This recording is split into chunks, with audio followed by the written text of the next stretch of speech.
ఆషాఢ మాసం వచ్చిందంటేనే ఒకవైపు బోనాలతో పాటు మరోవైపు బల్కంపేట్ అమ్మవారి కళ్యాణ మహోత్సవం కూడా జరుగుతూ ఉంటుంది. అయితే ఇప్పుడు మనం ప్రస్తుతానికి బల్కంపేట్ ఎల్లమ్మ గుళ్ళ అయితే ఉన్నాం. అంటే రేపు మరి అమ్మవారి కళ్యాణం ఏ విధంగా జరుగుతుంది ఏంటి అని తెలుసుకోవడానికైతే ఇప్పుడు మనం బల్కంపేట ఎల్లమ్మ ఆలయానికైతే రావడం జరిగింది.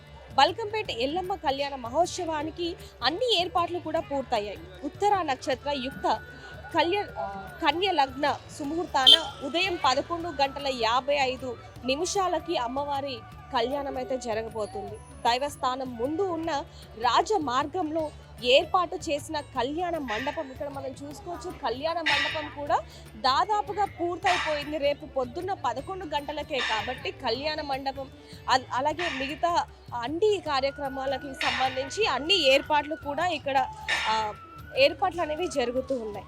అదేవిధంగా గవర్నమెంట్ నుంచి మన కొత్త గవర్నమెంట్ కాంగ్రెస్ ప్రభుత్వం ఏదైతే ఉందో ఆ ప్రభుత్వం నుంచి కూడా అమ్మవారికి పట్టు వస్త్రాలు కూడా సమర్పించబోతున్నారు. అమ్మవారికి స్వయంగా ప్రతి ఒక్కరు కూడా వచ్చి మామూలు సమయంలోనే అమ్మవారికి వారు కోరుకున్న కోరికలు నెరవేర్చుకోవడానికి కానివ్వండి, లేకపోతే ఇంట్లో మొక్కులున్న ప్రతి మంగళవారం, బుధవారం అలాగే ఆదివారం అనేది అమ్మవారికి బోనాలు అనేవి సమర్పిస్తూ ఉంటారు. మామూలు రోజుల్లోనే ఎక్కువగా రద్దీ ఉన్న ఆలయం ఏది అంటే అందులో ఒకటి మన బల్కంపేట అమ్మవారి టెంపుల్ అని కూడా చెప్పొచ్చు. అదేవిధంగా ఇప్పుడు అందులో భాగంగానే ఇప్పుడు అమ్మవారి కళ్యాణ మహోత్సవానికి ఇంకా అంగరంగ వైభవంగా జరుగుతుంది కాబట్టి ఇంకా ఎంతమంది వస్తారు ఏంటి అనేది అసలు మనం ఊహించలేని పరిస్థితి కూడా కనిపిస్తూ ఉంటుంది.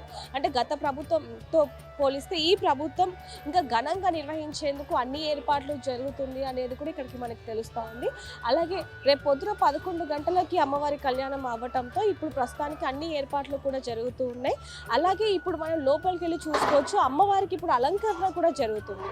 అంటే ఇప్పుడు ఊరేగింపు కూడా ఉందని చెప్పడం జరిగింది. అదేవిధంగా ఒకసారి లోపలికి వెళ్ళి ఊరేగింపును కూడా ఏ విధంగా జరుగుతుంది ఏంటని కూడా తెలుసుకుందాం. అయితే అంతకుముందు చూసుకుంటే మన కళ్యాణ మహోత్సవానికి ఈ రోడ్డు అంతా కూడా ఏదైతే బల్కంపేట రోడ్డు ఉందో అమ్మవారి గుడి ముందు ఉన్న రోడ్డు కూడా మొత్తం కూడా రేపు బ్లాక్ చేయడం జరుగుతుంది. అంటే ముందు రోజు నుంచే ఏర్పాట్లతో భాగంగా ఇదంతా ఈ రోడ్డు కూడా బ్లాక్ చేయడంతో మరి ఈ రహదారిలో వెళ్ళే వాళ్ళకి ఎటువంటి ఇబ్బంది కలగకూడదు కాబట్టి అంటే ఎస్ఆర్ నగర్ సత్యం థియేటర్ నుంచి ఇటు ఫత్తేనగర్ వెళ్ళే మార్గం మొత్తం కూడా అమ్మవారి టెంపుల్ కళ్యాణ మహోత్సవాల్లో భాగంగా క్లోజ్ చేయడంతో ఎలా వెళ్ళాలి ఏంటనేది కూడా ప్రయాణికులకు ఇబ్బంది కలగకుండా ట్రాఫిక్ రూల్స్ కూడా కొంచెం మార్చడం జరిగింది. అంటే ట్రాఫిక్ నిబంధనలు కూడా చెప్పడం జరిగింది. రేపు ఒక్కరోజు అంటే ఇప్పుడు సనత్ నగర్ నుంచి ఎస్ఆర్ నగర్, అమీర్పేట్, ఈఎస్ఏ ఆ రూట్లో వెళ్ళొచ్చు, లేదా శ్రీరామ్ నగర్ అటు సైడ్ నుంచి వెళ్ళొచ్చు అనేది కూడా ఇక్కడ మనకి ట్రాఫిక్ వాళ్ళు చెప్పడం జరుగుతుంది. వాహనదారులకు కూడా ఎటువంటి ఇబ్బంది కలగకుండా పోలీసులు ఎక్కడికక్కడ ఉండి ఎటువైపు వెళ్ళాలి ఏంటనేది కూడా వాళ్ళు చెప్తూ ఉంటారు, సిగ్నల్స్ రూపంలో చెప్తూ ఉంటారు అనేది కూడా వాళ్ళు చెప్పడం జరుగుతుంది. ఒకసారి లోపలికి వెళ్ళి అమ్మవారిని ఏ విధంగా అలంకరిస్తున్నారు ఏంటనేది కూడా లోపలికి వెళ్ళి మనం చూసి తెలుసుకుంటాం. నమస్కారం గురుగారు, రేపు ఏ విధంగా ఉండబోతుందండి భక్తుల రద్దీ కానివ్వండి? రేపు అమ్మవారి కళ్యాణం రేపు భక్తులు అధిక సంఖ్యలో పాల్గొంటారు. రేపు అమ్మవారి కళ్యాణం ఆషాఢ మాసం మొదటి మంగళవారం అమ్మవారి కళ్యాణం జరుగుతుంది. ఆ కళ్యాణం కోసం ఏర్పాట్లు ఇప్పుడు దానికోసం ఉదయం ఊరేగింపు అయి ఉంటుంది. ఇప్పుడు సాయంత్రం అమ్మవారికి అందుకోసం ఏర్పాట్లు జరుగుతున్నాయి. అంటే ప్రతి సంవత్సరంతో పోలిస్తే ఈ సంవత్సరం భక్తుల సంఖ్య అధికంగా ఉంటుంది అంటున్నారు. దాని గురించి ప్రతి సంవత్సరం కూడా వస్తారమ్మా. కాకపోతే దేవాలయం జనదేయం ప్రవర్ధమానం అవుతుంది కాబట్టి ఈ సంవత్సరం ఇంకా భక్తులు పెరిగే అవకాశం ఉందని చెప్పేసి అనుకుంటున్నాం. ఆషాఢ మాసం మొదటి మంగళవారం రేపు ఉదయం 3 గంటలకు దేవాలయం ప్రాతకాలం నందే అభిషేకం ఉంటుంది. అభిషేకం తర్వాత 5 గంటలకు దర్శనం స్టార్ట్ అవుతుంది. 6-8 గంటలకు అమ్మవారి స్టేజ్ మీదకి వస్తుంది. 11:45 సుముహూర్తమున అమ్మవారి కళ్యాణోత్సవం జరుగుతుంది. బల్కంపేట్ అమ్మవారి కళ్యాణ మహోత్సవానికి సంబంధించి మరి ఏర్పాట్లు ఏ విధంగా జరుగుతున్నాయి, అలంకరణకు సంబంధించి ఎలాంటి ఏర్పాట్లు జరిగాయి, అలానే రేపు భక్తుల సంఖ్య కూడా ఎక్కువగా ఉంటుంది కాబట్టి మరి ఆలయ సిబ్బంది ఎలాంటి జాగ్రత్తలు తీసుకుంటున్నారు, భక్తులకి ఎలాంటి అసౌకర్యం కలగకుండా ఏ విధంగా ఏర్పాట్లు జరిగాయి అనే దాని గురించి ఒకసారి మనం మాట్లాడి తెలుసుకుందాం. నమస్తే అండి. నమస్తే అమ్మా. నమస్తే అమ్మా, చెప్పండి. ఎల్లమ్మ తల్లి కళ్యాణ మహోత్సవానికి ఏర్పాట్లు ఏ విధంగా జరిగాయి? రేపటి నుంచే కాదమ్మా, ఈరోజు ఉదయం నుంచే మొదలైనవి. మరి గణపతి పూజతో మొదలైంది. అమ్మవారిని ఈరోజు పెళ్లి కూతురుగా అలంకరించి కన్నుల పండుగ మా వేద పండితులు, దేవాలయ ఈవో గారు, దేవాలయ చైర్మన్ గారు, ట్రస్ట్ బోర్డ్ మెంబర్స్, మాజీ ధర్మకర్తలు అందరం స్థానికులు, వివిధ పుర ప్రముఖులు అందరం కూడా కూర్చొని ఈరోజు చక్కగా అమ్మవారిని అలంకరించి ఆమెను పెళ్లి కూతురు చేశాము. ఈ రోజు నుంచి మొదలైనవి. ఇప్పుడు మరికొద్ది సేపట్లో అమ్మవారి ఎదుర్కోళ్ళు ఉంటున్నాయి. అక్కడికి చేయడానికి మా సిబ్బంది అందరూ కూడా మరి మీరు చూస్తున్నారు, అయ్యవార్లు అందరూ హడావుడి చేస్తూ ఉన్నారు.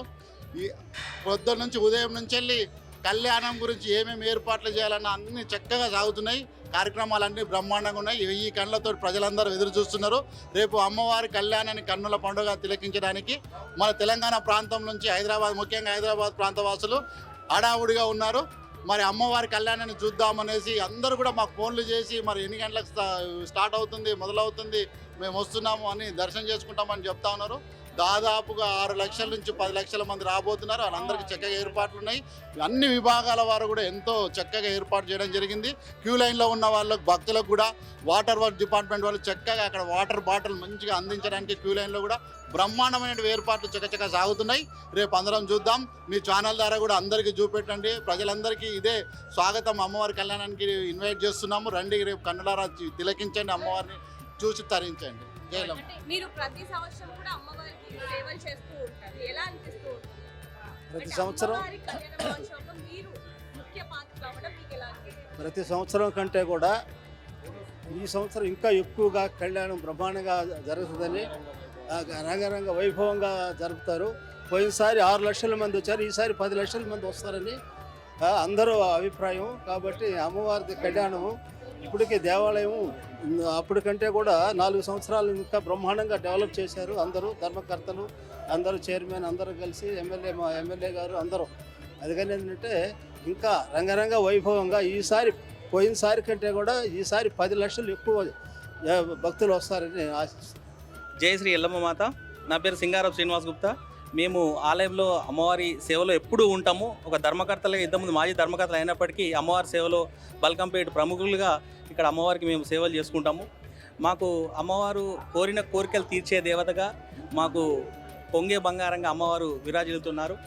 ఇక్కడ మన మాజీ మంత్రివర్యులు శ్రీ సల్తాన్ శ్రీనివాస గారి ఆధ్వర్యంలో కూడా అప్పటి నుంచి మేము ట్రస్ట్ బోర్డు మేము ఉన్నప్పుడు కూడా ఈ 2 షెడ్లు కట్టించామమ్మా. ఈ పక్కకి ముందట అదే రాజమార్గంలో, అమ్మవారి గుడి రాజమార్గంలో 2 షెడ్లు వేసినాము. దానికి మేము అందరం మా ధర్మకర్తల సహకారంతో అందరం డొనేషన్ తెచ్చి మా సీనన్న ఆయన సహకారంతో మొత్తము ఈ 2 షెడ్లు వేసాము. 2 షెడ్లు వేసాము. దాని కింద అమ్మవారు ఇప్పుడు ఇక్కడ మన కళ్యాణం ముందు చూస్తున్న కళ్యాణం జరుగుతుంది. ఇక్కడికి అంగరంగ జరిగే ఈ కళ్యాణానికి అశేషమైన భక్తజనులు హాజరవుతారు. తెలంగాణ నుంచే కాకుండా మహారాష్ట్ర, మధ్యప్రదేశ్, తమిళనాడు నుంచి కూడా భక్తులు ఇక్కడికి విచ్చేస్తారు. ఇక ప్రముఖులు అనుకుంటే మన ప్రియతమ ముఖ్యమంత్రి వర్యులు కానీ, మాజీ మంత్రులు, సిఎస్ దగ్గర నుంచి అందరూ హాజరవుతారు.